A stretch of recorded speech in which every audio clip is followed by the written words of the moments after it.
चलिए दोस्तों, आज हम बात करते हैं ROR, जिसे बोला जाता है रूल्स ऑफ रोड। एक्चुअली में इसे टेक्निकली मतलब लीगल भाषा में इसको बोला जाता है international regulation for preventing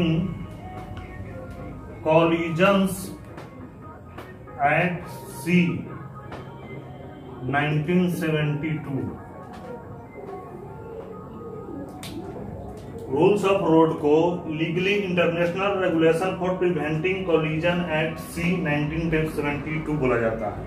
ROR को समझने के लिए सबसे पहले हमें हिस्टोरिकल बैकग्राउंड जानने की जरूरत है।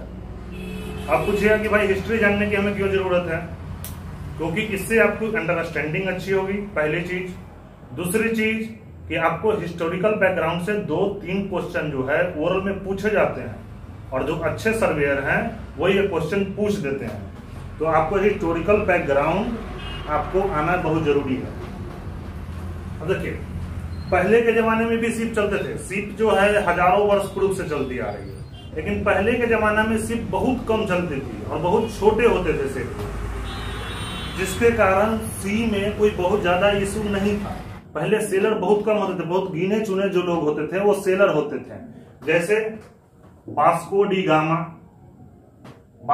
गामा का नाम आप लोग सभी लोग सुने होंगे।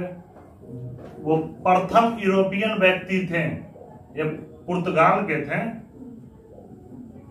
वास्को डी गामा पुर्तगाल के थे, ये प्रथम यूरोपियन व्यक्ति थे जो इंडिया पहुंचे। ये एक सेलर थे, इन्होंने भारत की खोज की। उसी तरह क्रिस्टोफर कोलंबस जो थे, ये प्रथम यूरोपियन व्यक्ति थे, ये स्कॉटिश थे। इन्होंने USA की, अमेरिका की खोज की। तो पहले के समय में बहुत कम लोग सेलर होते थे और बहुत कम जहाज चलती थी। शिपिंग इंडस्ट्री में यदि बात करें क्रांति की, तो शिपिंग इंडस्ट्री में क्रांति जो है लाने का काम जेम्स वाट ने किया। जेम्स वाट एक साइंटिस्ट थे जिन्होंने स्टीम इंजन का आविष्कार किया।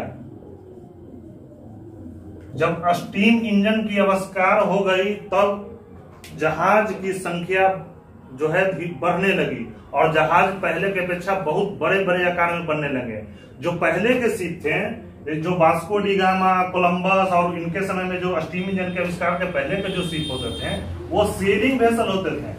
वो विंड के सहारे चलते थे, उनमें कोई पावर सिस्टम नहीं हुआ करती थी। वो ओनली सारे के सारे जहाज विंड के सहारे सेलिंग वेसल होते थे, वो चलते थे। जब जेम्स वाट ने स्टीम इंजन का आविष्कार किया तो जहाज जो है की संख्या बहुत बढ़ गई और जहाज बड़े बड़े बनने लगे और ये सब पावर वेसल हो गए। वो अब उनको विंड की जरूरत नहीं रहने लगी कि विंड चलेगी तो शिप चलेगी। अब स्टीम इंजन के द्वारा पावर जहाज को देने लग गया।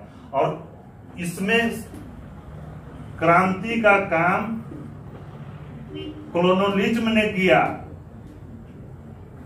मतलब साम्राज्यवाद ने। जैसे पुर्तगालियों और यूरोपियन बहुत सारे लोगों ने विश्व के बहुत जगह बहुत सारे कंट्री की नई कंट्री की खोज की। उस समय साम्राज्यवाद बहुत जोरों पर था। मैक्सिमम यूरोपियन कंट्री जो थे वो विश्व के किसी दूसरे पार्ट पे राज करते ही थे, और इसमें ब्रिटेन, पुर्तगाल, फ्रांस सबसे आगे थे। वो छोटे छोटे कॉलोनी जो है विश्व के सभी देशों के छोटे छोटे कॉलोनी बनाए हुए थे। जैसे भारत को ब्रिटिश ने बना रखा था। अब यूरोपियन को क्या हुआ, सारे यूरोपियन कंट्री में एक होड़ सी मच गई कि हमें भी साम्राज्यवाद में विस्तार होना है, हमें भी कॉलोनी बनाना है। और इसके लिए उनको बड़े बड़े जहाज की जरूरत थी ताकि उनके सैनिक उसमें जा सके, उनके व्यापारी जा सके और बड़े बड़े सामान उनको ढो सके। तो साम्राज्यवाद ने शिपिंग इंडस्ट्री को बहुत बड़ा बूस्ट दिया, और इसका रही सही कसर जो थे वो रुडोल्फ डीजल ने पूरा कर दिया। रुडोल्फ डीजल ये एक वैज्ञानिक थे जिन्होंने डीजल इंजन की आविष्कार की। डीजल इंजन कैसा होता है? इंटरनल कंबशन इंजन, जो हम लोग कार, मोटरसाइकिल ये सब में इस्तेमाल करते हैं, ट्रक, बसेज में सब डीजल इंजन, पेट्रोल इंजन जो भी होते हैं वो सब इंटरनल कंबशन इंजन होते हैं। और उस समय पेट्रोलियम की खोज हो चुकी थी। इन्होंने 1900 ईस्वी के आसपास इन्होंने ये खोज की थी और स्टीम इंजन अप्रॉक्स 1800 ईस्वी के आसपास। तो जब रुडोल्फ डीजल ने डीजल इंजन का आविष्कार किया, उस समय पेट्रोलियम की खोज हो चुकी थी, तो जहाज जो है और बहुत बड़े बड़े बनने लगे और इनकी पावर भी बहुत ज्यादा थी। और इसमें इस आग में घी डालने का काम इंडस्ट्रियलाइजेशन ने किया, औद्योगिकीकरण ने। पूरे यूरोप में औद्योगिकीकरण बहुत जोरों पर थी। यूरोप के सारे कंट्री विश्व में नए नए बाजार खोज रहे थे। नए नए बाजार खोजने के चलते बड़े बड़े शिप उनको चाहिए था, जिसमें वो अपने सामान तैयार माल को देश के दूसरे कोने में ले जाके दूसरे देश में ले जाके बेच दें। अतः इंडस्ट्रियलाइजेशन ने शिपिंग इंडस्ट्री को जो रही सही कसर जो थी वो सारी की सारी पूरी कर दी। अब इसके परिणाम स्वरूप क्या हुआ? ये सारे इसके परिणाम स्वरूप क्या हुआ कि जो समुद्र जो थी एक वीरान पड़ी हुई थी, उसमें जहाजों की एक बाढ़ की तरह आ गया। जैसे लग रहा है कि जहाजों का एक बाढ़ आ गया। अब इस बाढ़ के चलते समुद्र सी में बहुत सारे एक्सीडेंट होने लगे। अब बहुत सारे जहाज आ गए सी में। जो सी पहले खाली था, मान लीजिए जैसे रोड है, रोड पर यदि कभी कोई गाड़ी नहीं चल रही हो और अचानक बहुत सारी गाड़ी आ जाए तो उस पर एक्सीडेंट होना स्वाभाविक है। और ऐसी परिस्थिति में ट्रैफिक को संभालने के लिए सरकार जो है जैसे ट्रैफिक रेगुलेशन बनाती है और उसके लिए ट्रैफिक पुलिस होती है, उसी तरह अब जहाजों को हैंडल करने के लिए एक रेगुलेशन की जरूरत सभी कंट्री को महसूस होने लगी। और सबसे ज्यादा एक्सीडेंट उस समय डोवर स्ट्रेट और इंग्लिश चैनल जो था उसमें सबसे ज्यादा एक्सीडेंट होते थे, क्योंकि यूरोपियन कंट्री खासकर फ्रांस, इंग्लैंड और पुर्तगाल, ये तीनों जो है साम्राज्यवाद और औद्योगिकीकरण, इंडस्ट्रियलाइजेशन एंड कोलोनिज्म, ये दोनों बहुत एग्रेसिव थे। और इसके चलते बहुत सारे जहाज यूरोप में आते जाते थे और सारे जहाज जो है मैक्सिमम कुछ ना कुछ एक्सीडेंट हो जाता था, क्योंकि किसी के पास कोई स्टैंडर्ड रूल नहीं था। जैसे आम ट्रक बस की तरह वो क्या करते थे, कोई जो है इधर रेड लगा दिया, कोई इधर येलो लगा दिया, कोई उधर ब्लू लाइट लगा दिया। अब किसी का कोई स्टीयरिंग सेलिंग का भी कोई रूल रेगुलेशन नहीं है, कोई लेफ्ट टर्न मार दिए, कोई राइट टर्न मार दिए, इसलिए कोई स्टैंडर्ड रूल नहीं था। बहुत सारे जहाज जो है एक्सीडेंट होने लगे। अंततः सबसे पहले यूरोपियन कुछ कंट्री ने 25-30 कंट्री ने मिलकर महसूस किया कि एक स्टैंडर्ड रूल जो है जरूरत है। तो सबसे पहले यूरोपियन कंट्री ने 25-30 कंट्री ने मिलकर एक स्टैंडर्ड रूल बनाना शुरू किया। उसके बाद ये धीरे धीरे डेवलप होते होते विश्व के जितने मैरीटाइम कंट्री थे, मैरीटाइम कंट्री मींस वैसे कंट्री जिनकी बाउंड्री इंटरनेशनल बाउंड्री पर सी हो, वो सभी कंट्री ने भी इसमें पार्टिसिपेट करने लगे। 1960 तक आते आते बहुत सारी कंट्रियों ने अपना समर्थन देना चालू कर दिया, क्योंकि हमें एक ऐसा स्टैंडर्ड रूल चाहिए जो सभी कंट्री के लिए एक से हो। क्योंकि अभी जैसे मान लीजिए कोई कंट्री अपना एक रूल बना लिया, स्टैंडर्ड रूल बना ले कोई एक कंट्री, लेकिन अब जहाज एक कंट्री से दूसरे कंट्री में जा रहे हैं, वैसे 100 कंट्री हैं और सभी कंट्री का रूल रेगुलेशन याद रखना बहुत मुश्किल है। एक कंट्री का तो याद होता नहीं है, 100 कंट्री का कहां से याद हो जाएंगे। तो इसलिए स्टैंडर्ड रूल की जरूरत महसूस होने लगी सभी को।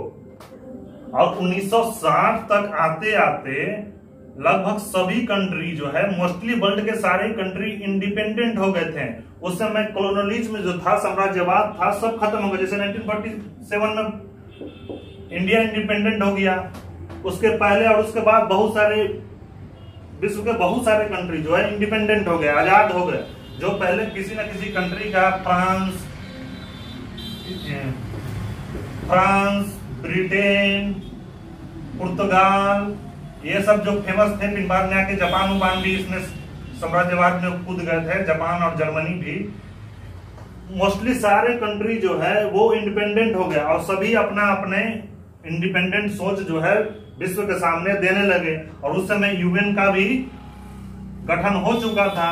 तो 1960 तक आते आते एक कोलिजन रेगुलेशन बना, जिसको बोलते हैं international regulation for preventing collision at sea 1960। लेकिन इस रेगुलेशन में भी कुछ ना कुछ खामियां थी। अंततः 1972 में एक कन्वेंशन हुआ। Convention means official meeting. एक ऑफिशियल मीटिंग हुआ, सम्मेलन हुआ, जिसमें बहुत सारे कंट्री के लोगों ने पार्टिसिपेट किया और उन्होंने एक आइडिया पर एग्री हो गए कि पूरे विश्व में एक स्टैंडर्ड रूल एंड रेगुलेशन होना चाहिए जो जहाज को स्टीयरिंग, सेलिंग और उस जहाज पे कौन से सिग्नल होंगे, कैसे लाइट्स होंगे, कौन से सेफ होंगे, ये सभी कंट्री ने 1972 में सभी कंट्री एग्री हो गए। और इस तहत इसके परिणाम स्वरूप क्या हुआ, कॉलरेज COLREGS कॉलरेज 1972 का जन्म हो गया। अब इसे पूरा नाम क्या बोलते हैं? अब देखिए, अब इसमें से क्वेश्चन क्या क्या पूछा जाता है। अब जैसे ही ROR आएंगे तो सर्वेयर पूछेंगे कि ROR का लीगली में क्या नाम है। तो इसका ROR का लीगली नाम है international regulation for preventing collisions. Collision नहीं, कॉलिजन्स। कॉलिजन दो जहाज से नहीं, एक, दो, तीन, चार भी टकरा सकते हैं। कॉलिजन्स एट सी 1972 है। पहला क्वेश्चन तो ये पूछ दे सकते हैं। दूसरा क्वेश्चन उन लोग पूछते हैं ये जो 1972 लिखा हुआ है ये क्या है, ये 1972 क्या है। अब इसका आंसर देने का 1972 वो ईयर है जिसमें सभी कंट्री ने एग्री हुआ था एक स्टैंडर्ड कॉलिजन रेगुलेशन बनाने के लिए। तो इस साल जो है प्रपोजल पर सभी लोग एग्री हो गए थे। जो प्रपोजल दिया गया कि एक स्टैंडर्ड रूल एंड रेगुलेशन पूरे वर्ल्ड वाइड होना चाहिए, वो 1972 में एग्रीड हो गए थे सभी लोगों ने। तो इसीलिए यहाँ पर 1972 है। अब जब सभी लोग प्रपोजल पर एग्री हो गए तो इस पर अब काम स्टार्ट हुआ। अब रूल बनाया जाए। अब रूल बना, इसमें मॉडिफिकेशन हुआ, चेंज हुआ, बहुत सारे जब रूल बनते हैं, डेवलप होते रहते हैं तो उसमें बहुत सारे डिबेट होते रहते हैं। कोई कंट्री को बहुत सारे सुझाव देते हैं, कोई कहते हैं ये होना चाहिए, ये होना चाहिए। अंततः बनते बनते 1977 में रूल बनकर पूरी तरह तैयार हो गया। और ये जो रूल 1972 जो हम लोग पढ़ते हैं, ये 1972 में लागू नहीं हुआ था, 1977 में लागू हुआ है। तो ये भी क्वेश्चन पूछा जा सकता है।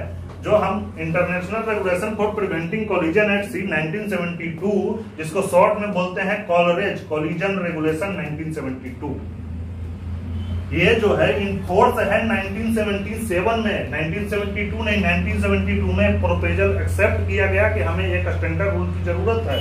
लेकिन उस समय रूल बनी नहीं थी। रूल बनाने का काम स्टार्ट हो गया। वो बनते बनते और उसको फाइनलाइज होते होते समझ जाइए 5 साल लग गए। अब देखिए एक क्वेश्चन और पूछे जाते हैं। ये जैसे ही ROR की बात आएगी तो सबसे पहले पूछेंगे ये जो ROR का पर्पस क्या है। ROR means international regulation for preventing collision at sea. तो पर्पस इसके नाम में ही छुपा हुआ है। इसका पर्पस क्या है, एक क्वेश्चन पूछा जाता है, इसका पर्पस क्या है। ROR का पर्पस क्या है? पर्पस है टू प्रिवेंट कॉलिजन एट सी। इसका पर्पस यही है। तो ये तीसरा क्वेश्चन हम बता दिए आपको। ये सारे क्वेश्चन ऑर्डर में पूछे जाते हैं। अब चौथा क्वेश्चन पूछ सकते हैं ये पर्पस कैसे अचीव किया जाता है।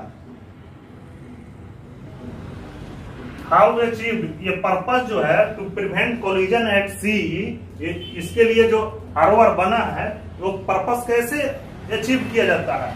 तो ये पर्पस अचीव किया जाता है, स्टैंडर्ड रूल एंड रेगुलेशन बनाए गए हैं। Standard rule and regulation which is applicable to all vessels worldwide। विश्व के जितने जहाज हैं सभी के लिए एक ही रूल है और विश्व के सभी जगह वो अप्लाई होते हैं। ये पर्पस कैसे अचीव किया जाता है? Standard rule and regulation which is applicable to all vessel world wide. विश्व में जितनी भी जहाज है और जहां भी हैं सभी के लिए सिर्फ एक और एक ही रूल है जिससे किसी को कोई एम्बिग्यूटी नहीं रहती है। एम्बिग्यूटी मीन्स अस्पष्टता, कोई भी दिक्कत नहीं है, सबको क्लियर रहता है कि हमें ये करना है, हमें ये नहीं करना है, हमें ये लाइट लगाना है, हमें ये लाइट नहीं लगाना है, इस समय कौन सा सिग्नल देना है, कौन समय कौन सा सिग्नल नहीं देना है, सभी को मालूम है। एक क्वेश्चन और पूछा जाता है ROR में,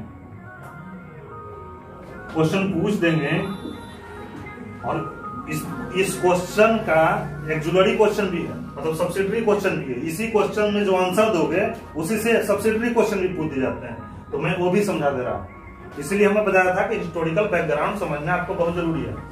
आप कहते हैं कि ROR सभी पूछेंगे ROR रूल जो है फॉलो करना जरूरी है क्या? तो इसका सीधा आंसर होगा यस। फिर वो आगे पूछेंगे क्यों, कहां लिखा हुआ है, तो इसका आंसर देना है दूसरा। इसी का एक्जुलरी क्वेश्चन है, सब्सिडरी क्वेश्चन। पहले तो पूछेंगे ROR रूल रेगुलेशन फॉलो करना जरूरी है क्या, तो इसका सीधे आंसर देना है यस, हाँ जरूरी है। फिर वो पूछेंगे क्यों, वाई, तो उसमें सीधा कहना है कि सर जो कन्वेंशन हुआ था, international convention for preventing collision at sea 1972, ये जो कन्वेंशन हुआ था उसमें इंडिया भी एक पार्टी था, और इंडिया पार्टी था और इंडिया ने इस रेगुलेशन को रेटिफाई किया था।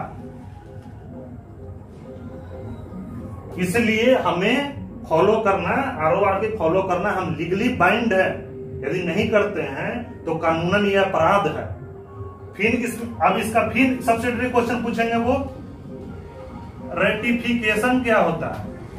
अभी वो फिर इस पर एक क्वेश्चन पूछते हैं, रेटिफाइड है मतलब, अब बताओ रेटिफिकेशन क्या होता है। अब देखिए रेटिफिकेशन हम आपको समझा दे रहे हैं, ये भी बहुत इंपॉर्टेंट है, पूछ देते हैं, ये भी लॉ रिलेटेड क्वेश्चन है। रेटिफिकेशन का मतलब हुआ, जैसे मान लीजिए कन्वेंशन था 1972 का, उसी बहुत सारे होते रहता है, MLC, ILO, WHO का बहुत सारा कन्वेंशन होते रहता है वर्ल्ड वाइड। जैसे अभी आजकल पोल्यूशन पर बहुत चल रहा है, फिर सोलर अलायंस पर बहुत चल रहा है, तो उसी बहुत सारा कन्वेंशन होते रहता है और वहां पर बहुत सारे कंट्री पार्टिसिपेट होते हैं। अब इसका मतलब पार्टिसिपेट हो गए तो इसका मतलब ये नहीं है कि वो जो कंट्री पार्टिसिपेट हुआ है वो इसके लिए राजी है।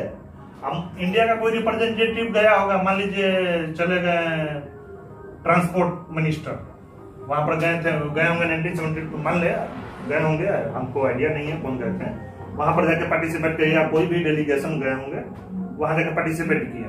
तो इसका मीनिंग ये नहीं होता कि हम इसके लिए राजी हैं। अब जो यहां से जो भी रेगुलेशन बनेगा, जो कंट्री इसका पार्टी होगा, वो सारे कंट्री को रेगुलेशन का एक एक सेट जो है भेज दिया जाएगा।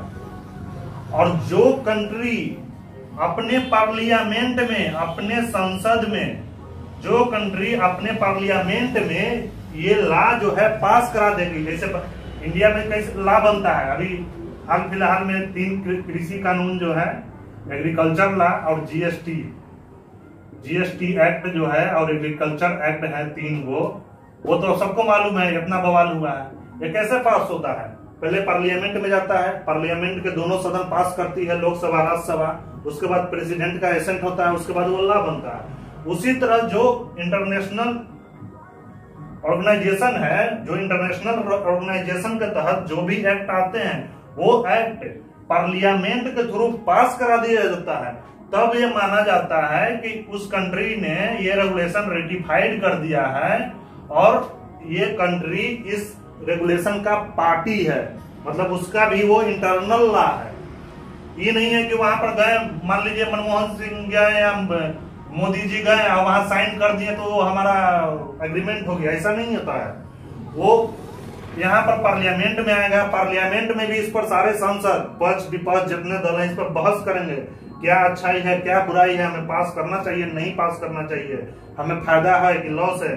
जब पूरा सबको एग्री हो जाते हैं, संसद में वोटिंग होता है, यदि इनके फेवर में वोट पड़ गया नॉर्मल लॉ की तरह, तब ये पास हो गए, प्रेसिडेंट ने एसेंट दे दिया, उसके बाद कहा जाता है रेटिफाइड हो गया। रेटिफिकेशन मींस आप समझ गए। तो ये क्वेश्चन का एक्चुअली क्वेश्चन है। क्या पूछेंगे? ROR फॉलो करना जरूरी है क्या? इसको इंग्लिश में पढ़ेंगे, do it is necessary to follow ROR rule. आप बोलेंगे यस। फिर वो क्वेश्चन करेंगे व्हाई, तो बोलेंगे कि because of India is a party of international convention for preventing collision at sea 1972 and India it ratified that regulation. फिर उसमें क्वेश्चन आएगा व्हाट इज रेटिफिकेशन। तो रेटिफिकेशन जो अभी बताएं, रेटिफिकेशन मीन्स उस कंट्री के पार्लियामेंट ने वो रेगुलेशन पास कर दिया है, तब हम उसको बोलते हैं it is ratified by that country. अब आप समझ गए होंगे अपना ROR का एक वर्ड समझना बहुत जरूरी है, क्योंकि ये लीगल टर्म है और लीगल टर्म को समझना आसान नहीं है। इसका इंटरप्रिटेशन बहुत बड़े बड़े होते हैं। जैसे आप देखे होंगे ROR में जितने रूल है वो सिंपल अमेंडमेंट में नहीं लिखे हुए हैं, उनको समझना बहुत मुश्किल है, क्योंकि वो लेजिस्लेटिव लैंग्वेज है, वो कानूनी भाषा है, जिसको समझने के लिए बहुत इंटरप्रिटेशन की जरूरत होती है। अब देखिए जो कॉलरेज रेगुलेशन है, कॉलरेज 1972, इसमें टोटल 41 रूल है। टोटल कितने हैं? 41 रूल। पहले 38 थे, लेकिन 2016 में 3 न्यू ऐड हुए हैं। 2016 में ऐड हुए हैं 3। टोटल 41 रूल्स है। ये 6 पार्ट में डिवाइड है। पहला पार्ट जो है, पार्ट ए जो है जनरल है। अभी जनरल का मीनिंग हम बता देते हैं, ताकि ये भी हो सके तो पूछ दें। जितने भी एक्ट बनते हैं, जितने भी कानून बनते हैं, लॉ बनते हैं, उनमें जितने भी टर्म होते हैं उनको डिफाइन किया जाता है। आप चाहे agriculture law, GST law, income tax law 1962, जो भी लॉ आप उठा कर ले लीजिए, टोटा जो भी है, क्रिमिनल लॉ जितना भी है, उस सब में जो है बहुत सारे टर्म है, उसके डिफिनीशन दिए होते हैं। एक्ट कहां कहां अप्लाई होंगे उसका एप्लीकेशन दिए रहते हैं, और इसको इंप्लीमेंट कराने के लिए कौन कौन रिस्पॉन्सिबल अथॉरिटी होंगे, ये सब जो है एक्ट के जनरल पार्ट में दिया रहता है। एक्ट का भी बहुत सारे पार्ट होते हैं, जैसे कॉलरेज का 6 पार्ट है, टोटल 41 रूल है। 41 रूल को 6 पार्ट में बांटा गया है, और उसी तरह सारे एक्ट को बहुत सारे रूल होते हैं। एक्ट जो है एक रूल का सेट होता है, और उसको जो है बहुत सारे पार्ट में बता, उसमें सारे एक्ट में पहला पार्ट एक जनरल होता है। उसमें ऐसे बुक में भी देखेंगे नॉर्मली पहले कुछ डेफिनेशन दे देता है, जैसे आप नॉर्मली जो भी लॉ वाले बुक देखिएगा उसमें होंगे। उसी तरह सारे एक्ट में पहले जो है कुछ टर्म का डेफिनेशन दे देगा, उसके बाद ये कहाँ अप्लाई होते हैं, ये किन किन परिस्थिति में एप्लीकेशन है, कहाँ अप्लाई होंगे वो देंगे, और इसके इम्प्लीमेंट कैसे किया जाएगा, और इसके रिस्पॉन्सिबल अथॉरिटी कौन कौन है। सिमिलर वे में कॉलरेज रेगुलेशन में भी है। पार्ट ए जो है जनरल है, इसमें जो है बात करता है कुछ टर्म के डेफिनेशन है, ये बात करता है कहां कहां अप्लाई होगा एप्लीकेशन,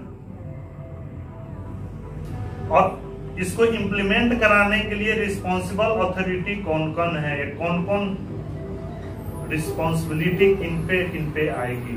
पार्ट ए कहती है। पार्ट बी जो है, पार्ट थोड़ा सा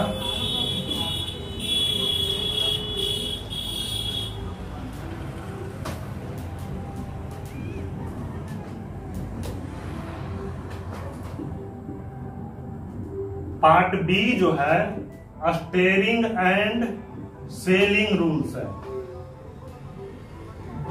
स्टेयरिंग एंड सेलिंग रूल्स।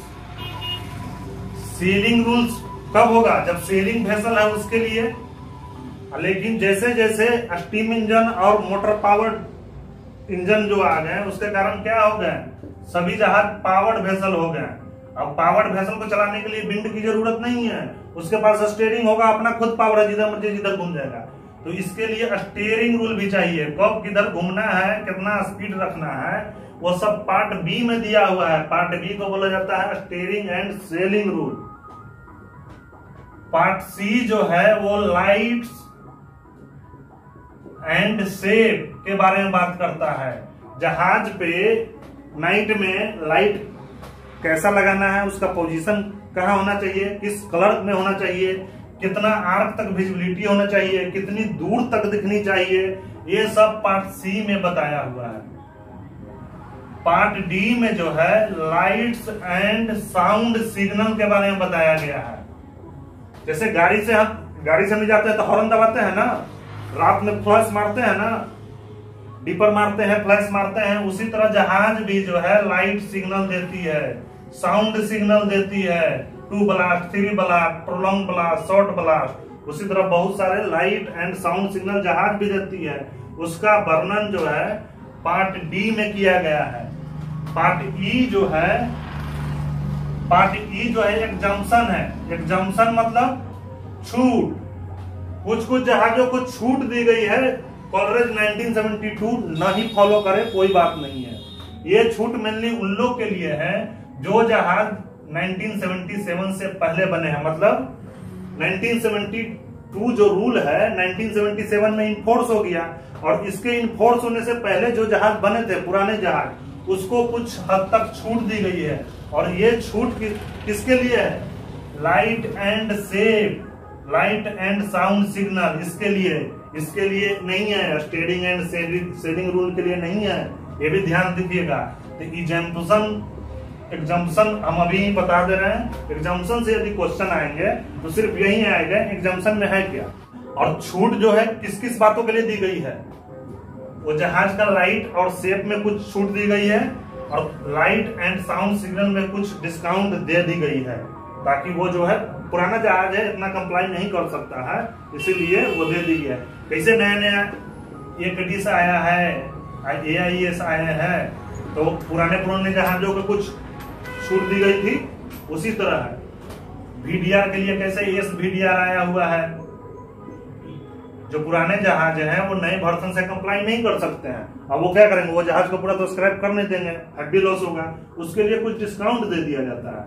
वही डिस्काउंट एग्जम्पशन में है। आप तो समझिए कि वैसा जहाज बहुत कम ही होंगे। 1977 समझ जाइए 50 वर्ष का जहाज है, थोड़ा बहुत होगा ही, लेकिन एग्जम्पशन आप समझ गए। 2016 में पार्ट F ऐड कर दिया गया, वेरिफिकेशन ऑफ कंप्लायंस। ये एक्चुअली में हम लोग के लिए उतना जरूरी नहीं है, लेकिन आप जान के रखिएगा। इसमें जो है फ्लैग स्टेट को रिस्पॉन्सिबिलिटी दे दी गई है, जो जहाज जहां रजिस्टर्ड है वो इंश्योर करे कि जहाज जो है कॉलरेज 1972 को फॉलो करता है। इसीलिए सर्वेयर आते हैं तो कभी कभी ROR भी पूछना स्टार्ट कर देते हैं, इसलिए ROR आप लोग ध्यान रखिएगा। पार्ट ए से पार्ट F तक टोटल 41 रूल है। उसके बाद 4 एनेक्स हैं, 1, 2, 3, 4। अब इसमें देखिए क्या है, technical and positioning detail of lights and shape, technical and positioning of sound and light signals. अब देखिए टेक्निकल, अब जैसे हम बात किए लाइट और शेप की याद रखने के लिए कैसे होगा। लाइट एंड शेप के जहाज के लिए चाहिए, अब उसका कुछ टेक्निकल डिटेल होगा, वो एनेक्स में दे रखा है। टेक्निकल उसका क्या स्पेसिफिकेशन हो चाहिए, जहाज पे किस पोजीशन पर लगना चाहिए लाइट शेप का। उसी तरह एनेक्स में दे रखा है technical specification of sound and light signal, जो जिस लाइट और साउंड से हम लोग सिग्नल देते हैं उसका भी टेक्निकल है। फिर है fishing vessel, fishing in close proximity. जब बहुत सारे फिशिंग वेसल जो है, एडिशनल सिग्नल है, बहुत सारे फिशिंग वेसल बहुत एक दूसरे के नजदीक में फिशिंग करते रहते हैं, तो उसके लिए कुछ एडिशनल सिग्नल भी दिए हैं, उसके बारे में पूरा डिटेल है। और एक है distress signal. International distress signal जो है उसके बारे में एनेक्स में दिए हैं। तो एनेक्स 4 हैं, ये 4 एनेक्स में ये 4 चीज दिए हैं और यही हमें पढ़ना है। नेक्स्ट क्लास में मतलब नेक्स्ट वीडियो से मैं रूल 1 के पूरा डिटेल में आपको बताऊंगा। जैसे मैं अभी हिस्टोरिकल बैकग्राउंड समझाया 1972 और ये क्यों कैसे कैसे इसका डेवलप हुआ, कैसे कैसे ये कॉलेज रेगुलेशन का जन्म हुआ, उसी तरह मैं पूरा डिटेल रूल 1 से नेक्स्ट वीडियो से मैं समझाऊंगा आपको। और हो सके तो नेक्स्ट टाइम में शिप कंस्ट्रक्शन का भी वीडियो डालना शुरू कर दूं। हो सके टाइम मिलेगा तो मैं शिप कंस्ट्रक्शन का भी डालना शुरू कर दूंगा। और 2 वीडियो तो मेरे 2 तो ऑलरेडी चल रहे हैं, cargo numericals and ship stability.